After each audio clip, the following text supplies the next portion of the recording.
What is up, everybody? Bigz and Beery are back. I am Bigz. He is Beery. This is the Dynasty stock market, and we're glad to have you on this fine Wednesday. I am hanging in there, dealing with a little bout of COVID that I caught at the Fantasy Football Expo, and I've been trying to get over it. Today is the best day I've had in a couple weeks, so or at least a week and a half. So without further ado, let's start the show.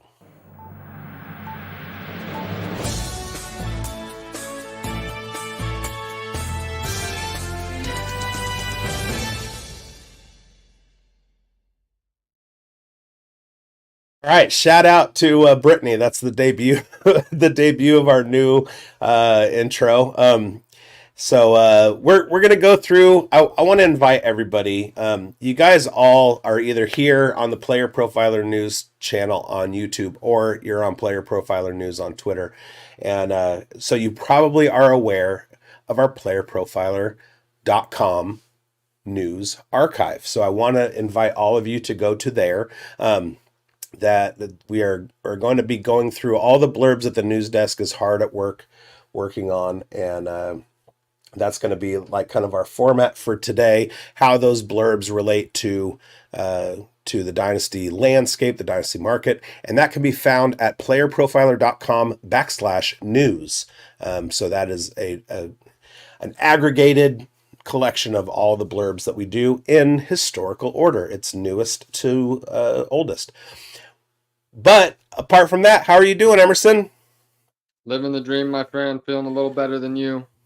I do have Luke or work looming over me here in a bit, though. So unfortunately, I'm a little down about that, but I am ready to talk about some fantasy football, though. Yeah, we've had some schedule tumult in the last 2 weeks. I know the expo stuff going on, so we're glad to be back, though. Yeah, so we are here, and we're relaunching, I guess, because we got a new intro and everything. But first thing we're going to talk about is the Jaguars rookie wide receiver Brian Thomas Jr. He's moving up on Underdog. He moved up 3.3 spots on Underdog since week 1 of the preseason. So he's one of the biggest risers in ADP inside Underdog's top 100 players. He's going in the 7th round of drafts on Underdog. But let's talk a little bit about his Dynasty value. He is a first rounder. Where are you targeting him in Dynasty startups, and are you willing to are you willing to trade for a rookie wide receiver? It's now isn't the time necessarily to buy Brian Thomas coming off of, like you said, increasing ADP. A lot of camp hype videos. I would still worry about Brian Thomas a little bit in the pecking order with the Jaguars, being behind, Christian Kirk. Not a flashy player, but a very established veteran. Evan Ingram, we all expect to have a big year. If he's the deep threat third option, this Trevor Lawrence, can he maintain that many fantasy relevant receivers? I have a little bit of my doubts. I haven't acquired, I'm in 25 dynasty leagues. I don't believe I have a share of Brian Thomas. And, it's not that I was opposed to drafting him in rookie drafts. There were some couple other guys I liked in the similar tier, though. Actually, you know what? I've been in 25 dynasty leagues for so long. I've only done like a couple startup like mocks this year. I haven't done a actual dynasty startup, which is kind of the first year in a long time. But in a super flex league, it's hard to see you letting him go kind of past that 6th, 7th round, especially if you kind of see yourself as a rebuilding team. I don't have a problem necessarily if you're a competing team. You want to potentially get another starter. You send a first round pick for Brian Thomas. It's, the quarterback class next year is going to be not quite as good, not quite as deep. So the late first round talent might not be what it usually is in a super flex league, or, like I said, late first round pick. I don't have a problem sending that for Brian Thomas either. Yeah, I like that. I like that value for him. Currently, he's going ahead of guys like Jordan Addison, of course, Cortland Sutton, but he's being drafted after Rome Odunze, Lad McConkey, Keon Coleman. I like him better than I like Coleman, but I feel like that's pretty good adjacent value. I think Rome is far superior, especially like given situation and draft capital all of the markers that we look at. McConkey is a surprise to me because if I'm not mistaken, Brian Thomas Jr. was still a first rounder, and that seems to be one of the most corollary things for performance in fantasy. And Ladd went in the second round. So I do think Ladd was a value as a second rounder, but there have been zero second rounders in the last 4 years to break 800 yards. I feel like if anybody's going to be able to do that, it's Ladd, and I see that as kind of that's kind of the benchmark that I look at for Brian Thomas Jr. I think a good year from him this season, if you're looking at him to contribute for a win now team. I think you're looking at it at 800 yards and 4 to 6 touchdowns. If you're looking for more than that, like you said, he's got Evan Ingram, who's the target hog. He's got Christian Kirk, who's he's clearly the wide receiver one, and then you have Gabe Davis, who's going to be kind of a spike week guy like Brian Thomas Jr. So don't believe the hype. I think we can agree on that. Yeah, it's just not somebody I'm aggressively pursuing. You know what? I will say though, I might have to blow one hole in one stat though. Rashee Rice had like 900 yards last year. He was a second round pick. Can't forget about my Chiefs guy. Okay. I'm gonna have to check my little stat board. Rashee Rice, baby, my guy. Because I might have misspoke. I had to double check. Myself. I had to look at Rashee Rice's stats because I was like, I know he got over 900 yards last year, but of course. I think if the Chiefs' offense wasn't so depleted, I don't think that would have happened. You are correct, sir. My bad. It was one second rounder. Woo! My God. Sorry. 0 second rounders have broken 1,000 yards. 1,000. That makes sense. Yeah. 2 in the last 4 years have broken 800. Okay. And the last one was in 2020. So if any of you know who that was, put it in the comments. It's a little trivia question for you.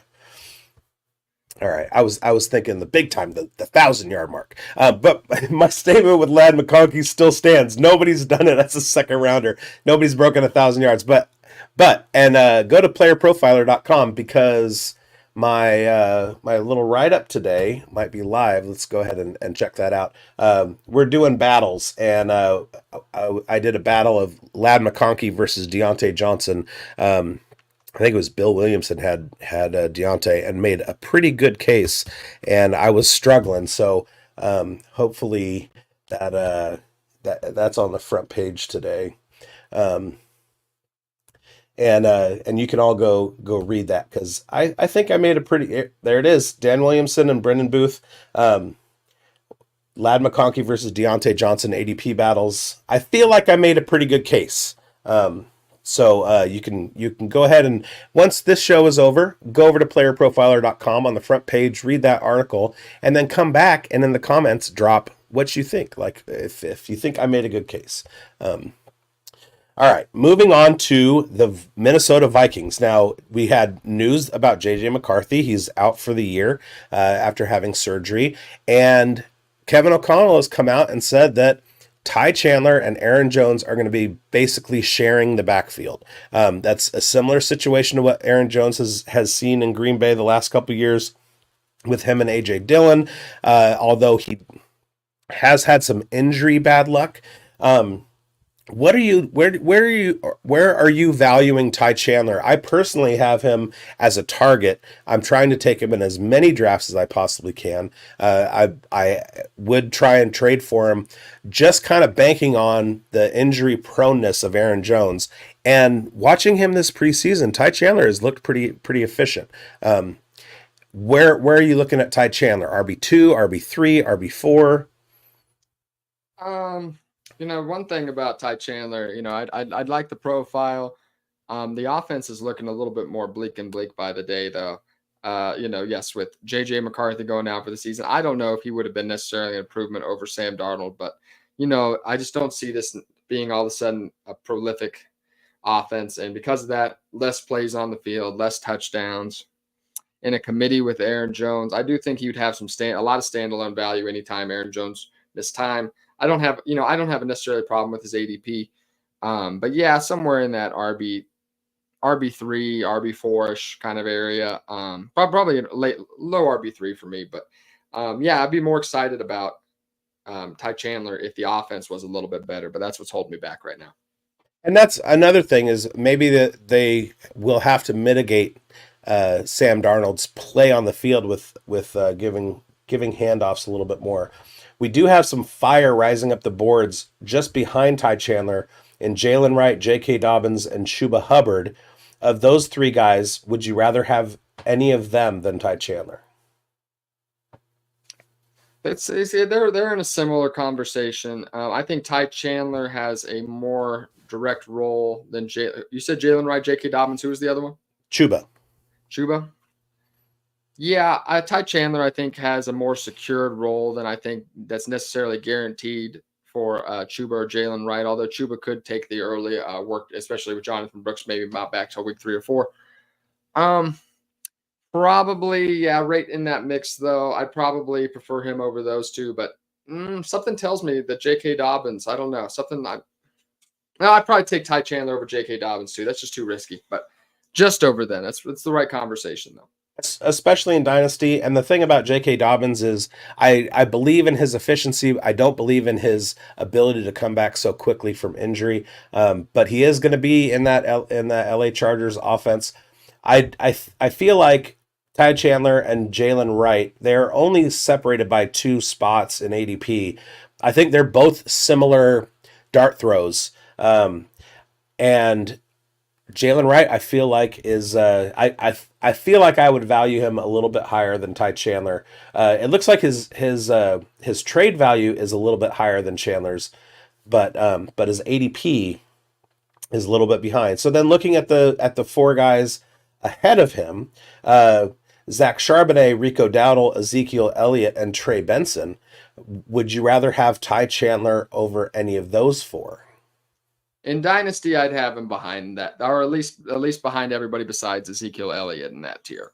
Okay. So I think he's about pretty properly rated. Ezekiel Elliott, I mean, all these running backs. I mean, what do we value? We're not valuing any of these guys for what they're going to do 2 or 3 years from now. So I guess maybe we should separate that out, because when you get into RB3, RB4 territory in a Dynasty league, even past the top 3 running backs, like I said, Breece Hall, Bijan Robinson, Jahmyr Gibbs, every other guys of what we're looking at just this year. That's how they're valued. So, I guess Ezekiel Elliott shouldn't be too far down there, but the wheels, could just completely come off that at any point for him. So, there's nobody else for Dallas right now. So, what about Matt Kelly favorite Rico Dowdle? Shout out to the Podfather. We'll see.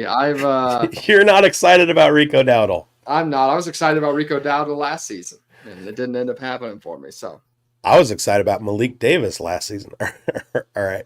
Marshawn Lloyd injured his hamstring. He was injured during the preseason contest last week with the Cleveland Browns. He had been earning praise. He should. He might be back sooner, but he's definitely nursing that injury. Does that affect his value, do you think, in startup drafts? And are you going to try and buy the dip? Not necessarily. I think his value can still go lower. I think Josh Jacobs, Josh Jacobs has nursed a lot of, he plays through a lot of injuries and he gets nicked up a lot, Josh Jacobs. So there is certainly, and that as a Raiders fan. So absolutely. There's certainly, I think, going to be a time for Marshawn Lloyd, but I think he has to worry about AJ Dillon, I think. So I think there's a couple obstacles in the way for Marshawn Lloyd. Could end up being a better sleeper pick in the offseason. Somebody who we kind of I'm having a running back blank right now. I was at the gym and my brain's going dead. Who's the second-year running back for the Saints that we all loved last year? Kendre Miller. Yeah, Kendre Miller. Perfect. So I think, like how we viewed him last year, I kind of the same arc that I think we hope for Marshawn Lloyd. We hope that maybe the Green Bay Packers decide to maybe move on from Josh Jacobs, maybe potentially in the offseason, and you hope there's a role for him. But like I said, Josh Jacobs is a good running back when he's out there. Could this end up being a 2-year situation with him where he's just kind of the backup for a couple of years? I could certainly see that too. So I'm not rushing to buy Marshawn Lloyd right now at any point either. I do really love your analogy, the comparison of Marshawn Lloyd and Condre Miller. Both of them were they were mid RB5s in their rookie drafts, RB6s, like kind of in that range. And they both come out with some receiving upside and some efficiency, some nice efficiency, where people were kind of like, okay, he's going to be a kind of a sleeper target for me, if you will. And then boom, training camp, suffering hamstring injuries. I think that's a really good parallel. Now here's a question.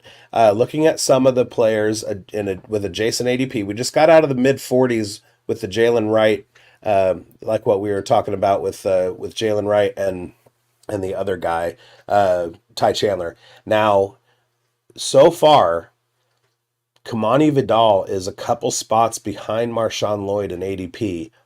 Would you trade if you had a Marshawn Lloyd share? Would you try and make that move to try and grab Kamani Vidal? No, that's not a move I would do either. It's just I trust the draft capital and the talent in that situation. I think there's a disparity there certainly, and if Lloyd's good, he'll find his way to the field eventually. Even if Josh Jacobs is there, the running backs are so damn volatile though. So I understand. I understand the tendency maybe to go for the guy with the more immediate maybe potential starter, but also Vidal could end up being just the third or fourth guy behind J.K. Dobbins and Gus Edwards. So that's certainly possible as well, and that'll kind of show us the talent level. So give me the talent still, but Kamani Vidal, certainly there'll be a better role potentially for him this season. Okay, so I grabbed Marshawn Lloyd in the rookie draft because I like his receiving upside. You grabbed Kamani Vidal because you were kind of looking at the LA Chargers running back situation, Gus Edwards and J.K. Dobbins being injury prone and or old. So I'm offering you my Marshawn Lloyd for your Kamani Vidal. Are you doing that? Yeah, again, I would do that. It's just like I said, I see a little talent disparity between those two players. Josh Jacobs is getting a little long in the tooth. So, like I said, if Marshawn Lloyd shows out in practice, he's gotten some praise early in the offseason. It's going to be tough for him for a rookie to kind of get back on track nursing an injury, especially early on in the season. But I could certainly see him, especially if Josh Jacobs gets a little banged up or later in the year. We could see some surprise Marshawn Lloyd weeks. I could certainly see that happening. Fantastic. Give me all those Kamani Vidal shares. I love him. And as a dad for lad, hashtag dads for lad, I was paying attention to the Chargers preseason game against the Rams. Also, I want to point out the Chargers' new fullback is Tucker Fisk, who's from my hometown of Davis, California. His father was Jason Fisk, who played defensive line for the Titans in the Super Bowl, the Vikings, the Chargers. He's also from this town. We went to the same high school, and I grew up with his stepbrother. His mother was my English teacher. So now my English teacher's grandson is Tucker Fisk. He started off as a defensive lineman at Stanford, transitioned to tight end for the Falcons, and now he's the fullback for the Chargers, blocking ahead of Gus Edwards and Kamani Vidal, and I love it. Shout out Tucker Fisk, hashtag hashtag Davis, and shout out NorCal. Anyway.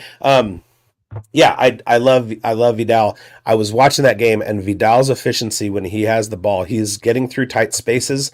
He knows how to make himself skinny. He's good after contact. He was a pleasure to watch, and so I want all the shares I can get at this point. All right. Next story, Jacoby Brissett may be the starter for the Patriots all season. This is coming off of Drake May's performance for the Patriots, in which he looked really, really good. Are you buying this? I'm personally drafting Drake May in a lot of redraft formats and stuff like that. I think he's going to wind up starting at some point, maybe even getting the job after this last round of preseason games, because he looks good out there. Where would you look for him in a rookie draft? Are you taking him in startups with as maybe your QB3, and are you trading for him if it's a quarterback need in your already drafted leagues? Yeah, if you're in a startup, I imagine he's going to be drafted as a borderline quarterback one.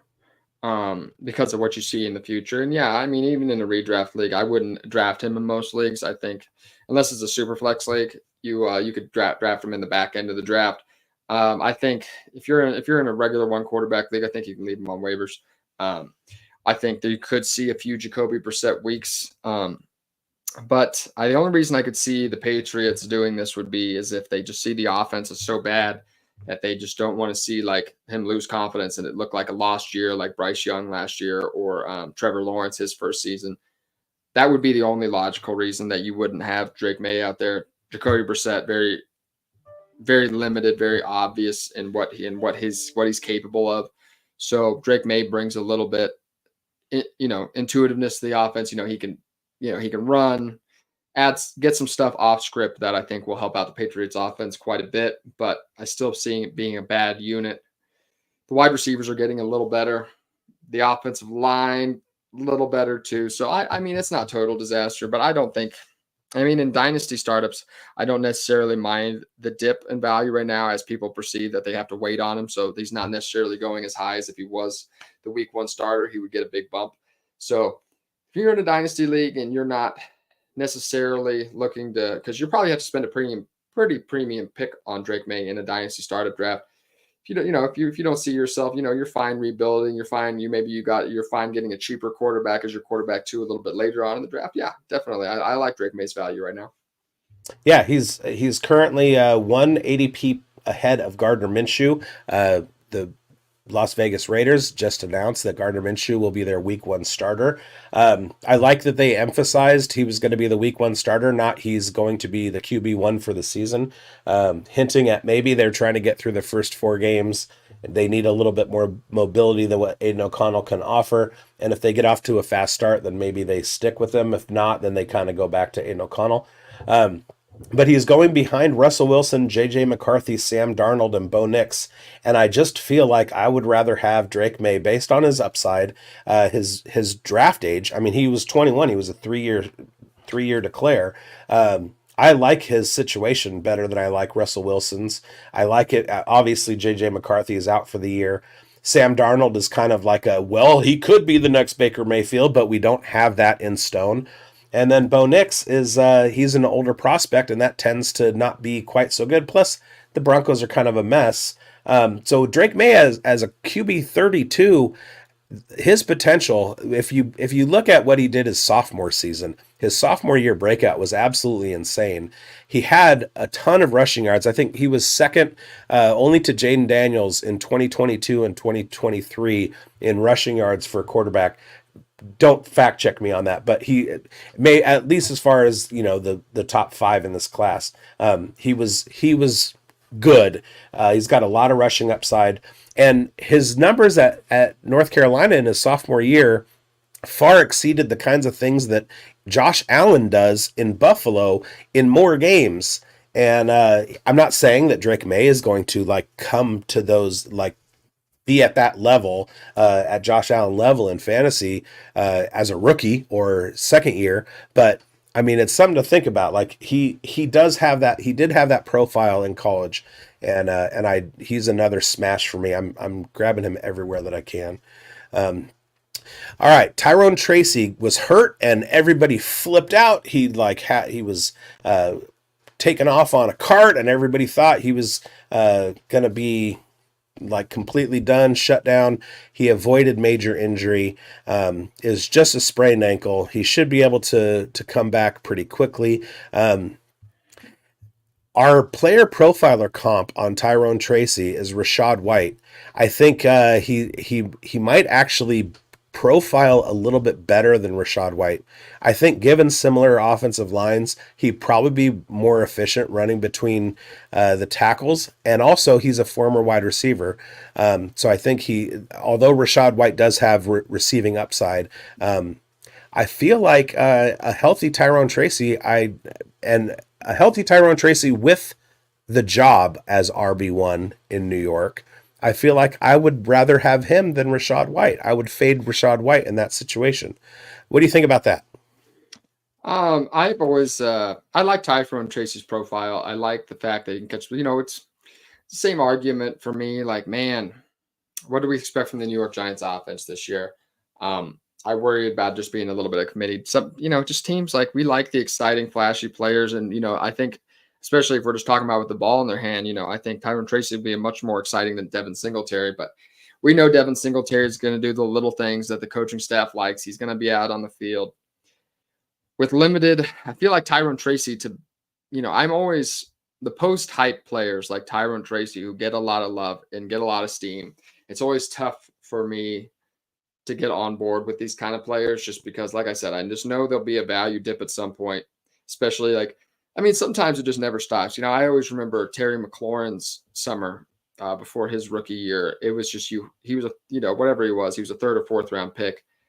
And just all summer you just heard he's just lighting up players in practice. And then I started to believe it. I was just like, man, I just don't know if I can get on board with just, the amount of hype he's getting, and he ended up being great. So you do see that, but more often than not, these kind of guys, they end up slowing down a little bit. Tyrone Tracy, okay, even if we love him this year, this is still a guy who, if the Giants are just fall in the right position in the second or third round of next year's draft, or even the year after, or a free agent lines up, his job just could be wiped away just like that. He's not a supreme talent.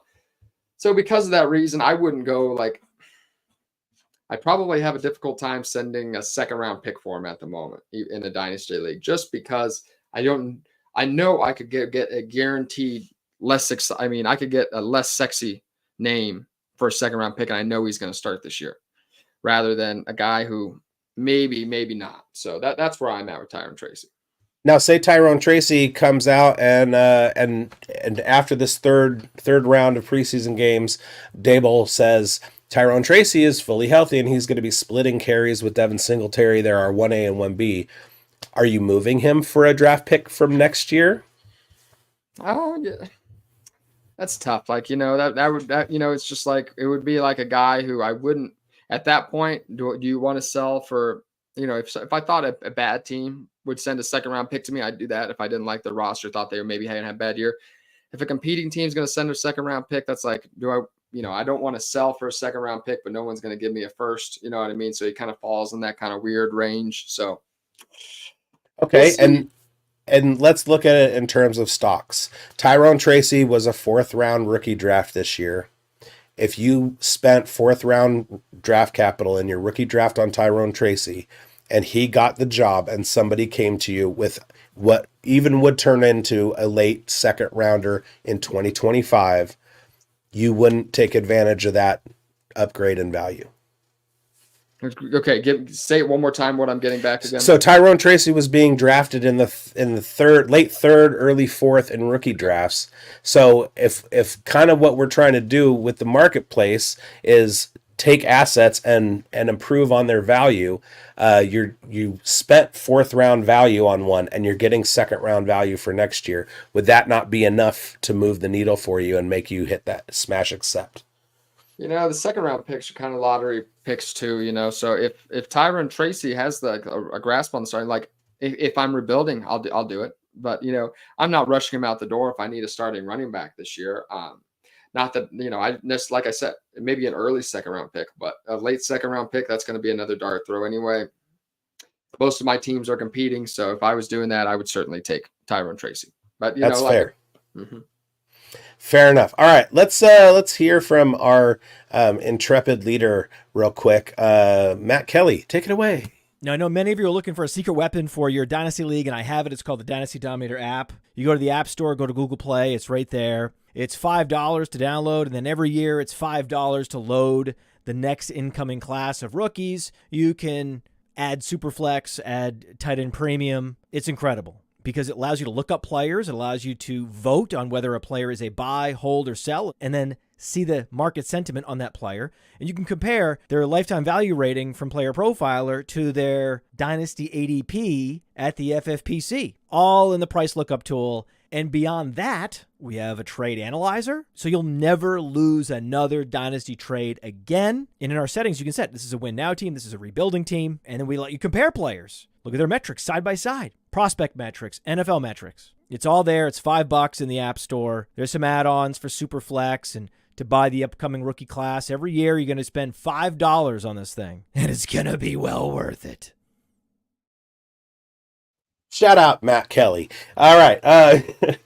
The Kansas City Chiefs love their undrafted free agent running backs, and the new one whose name got pumped this whole last weekend was Carson Steele. Now, Carson Steele had a huge year at Bowling Green in 2022, but that competition level wasn't good enough. So he went and accepted a lesser position, not leading the backfield at UCLA. He did okay. He didn't run away with the job at UCLA. And instead of having the UCLA aura raise his draft capital, he wound up going undrafted anyway. He's a really big guy. He kind of fits the physical profile that they already have in Isaiah Pacheco and Deneric Prince, who was currently ahead of him on the depth chart. But he's been returning kicks, and apparently he is a darling of the Kansas City Chiefs.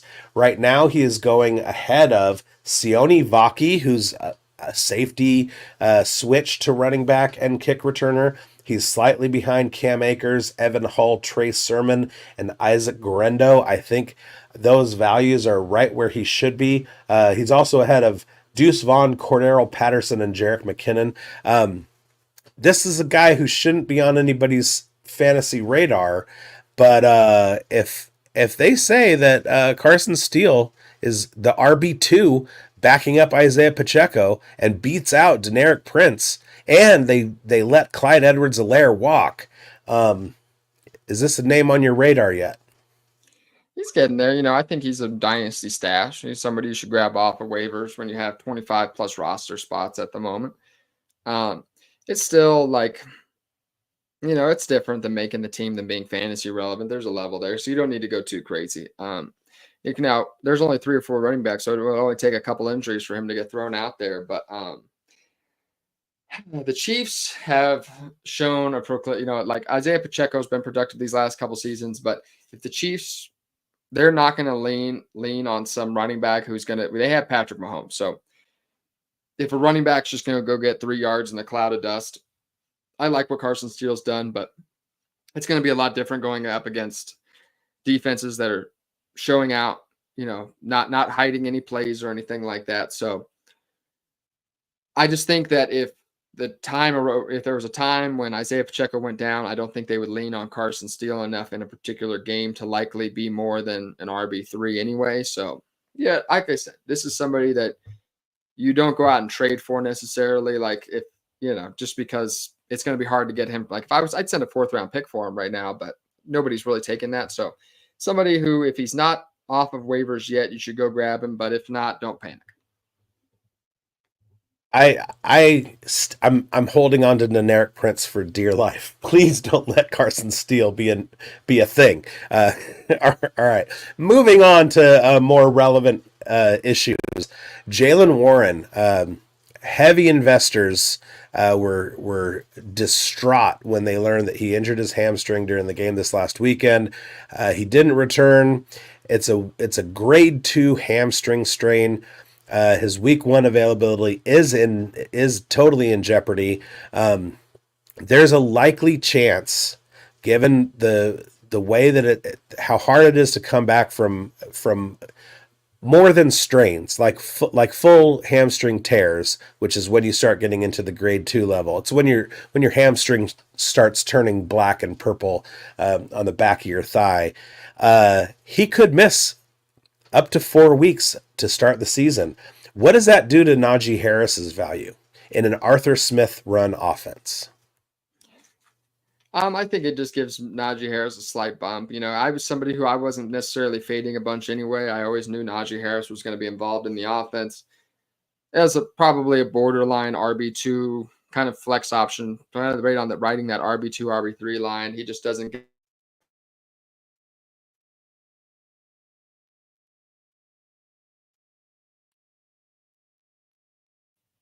Well, sorry if I blanked out for a second there, but you're right.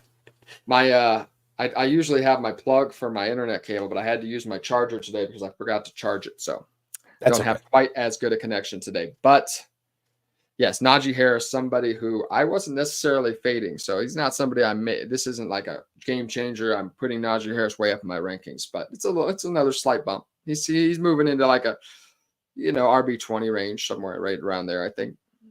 So at this point, it looks like he's in the 22s. He's going ADP 80 on underdog. He is currently slated just slightly ahead of Zamir White, Jalen Warren, of course, Raheem Mostert, and Tony Pollard. He's behind DeAndre Swift, Aaron Jones, David Montgomery, and Ramondre Stevenson. That's a big spike for Ramondre Stevenson. He was like kind of hand in hand with Zamir White for a while, and I think they've only been basically a round apart in most of the drafts that I've been in this year. So ahead of does the Jalen Warren injury move him ahead of DeAndre Swift, Aaron Jones, or David Montgomery in your eyes?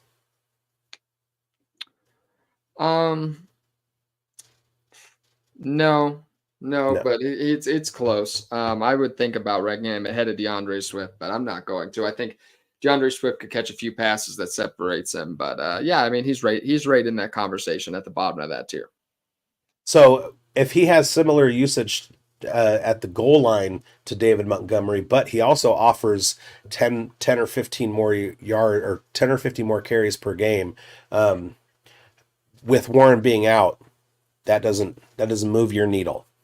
No, I think that you'll see Najee Harris probably share the backfield with somebody else. I don't think that they're just going to give Najee Harris. I don't think, like I said, I just don't think my same argument for like when I was saying about Carson Steele earlier, I don't think they're going to give Najee Harris the ball to run, 3.5 yards per carry into a cloud of dust 25 times. So for that reason, it's not a hyper jump for me, but like we all know he's going to have a role. He's going to, it'll probably be one of those things with Najee Harris where his weekly upside is very limited. He's scoring 10 to 12 points a week. He's probably an RB3, but then when you look at the end of the season, he's the RB18 because he was consistent. He scored 10 or 12 points a game. But his points per game, probably lower than that. He's Frank Gore to the Hall of Fame, where you look back 15 years later and go, oh wow, he was a Hall of Famer. But he didn't. Okay, new question to finish this out. We'll get you going so you can get on your way to work. What does the Jalen Warren injury due to Cordero Patterson's value? God. Oh no, I just want to be done talking about Cordero Patterson. I don't even want to anymore with this guy. I mean, I just want to say he's going to be done every year. I think I do say that every year, and he just keeps going. So I'm telling you, when he was on the Raiders in in Madden 16, he was the best kick returner in the entire game. That was what, 8 years ago. 8 years ago. He's still alive and kicking. All right. He's dead. Fantasy wise, he's dead. He's a fun story, but you don't need to add him on waivers. Not even a waiver pickup. All right. Well, thank you everybody for watching today. We're gonna get out of your hair. I'm gonna go fall asleep right now, and Emerson is gonna go not sleep while he goes to work. We will be back. That's what's your favorite cocktail to make? Oh boy, that's a tough one. I like making whiskey sours just because I enjoy them so much. Oh God, with a nice egg white foam on top of it. Hands down, my 101. That is my favorite drink to make at home. I throw a little rice into the shaker. Yeah. Like make sure you strain it all out. But the egg white makes it like fresh lemon juice. Whiskey sours are my favorite mix at home drink. What is the one thing? So I used to have this thing when I worked at the movie theater. When somebody would say small popcorn, I would like literally want to stab them.